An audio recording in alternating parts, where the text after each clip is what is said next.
So Sam asked, and you answered this a little bit. Go back to this a Mhm. little bit more. What changed your mind regarding reading? You mentioned the book, but there was also a mentor, I think, that helped you with that process. You want to tell a little bit more about that story? Yeah, his name is Matt Austin Schuff. He manages now, general manager at a station in Dallas called KCBI. Used to be at a station called Way FM in Nashville, and that's where I worked for him. Great guy. Worked under him for about 13 years.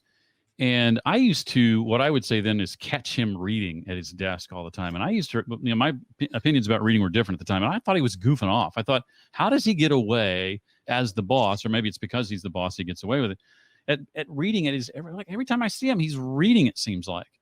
And so we had kind of an open relationship where I could sort of go up to him and say, hey, challenge him on that. What, how do you justify that?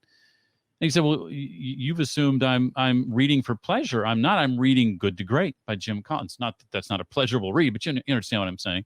He was reading The Five Dysfunctions of a Team by Pat Lencioni, Liz Weissman's Multipliers, How the Best Leaders Make Everyone Smarter, and on and on. And I realized that he was reading to make himself a better leader, a better general manager, a better human being, and that I could do that too. And he handed me that first book, Purple Cow by Seth Godin.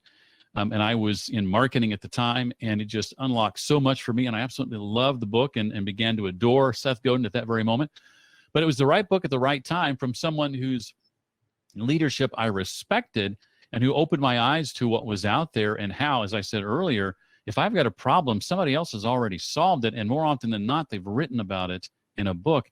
And it's, $15, $20. If you get one great idea from that investment, that is a fantastic ROI.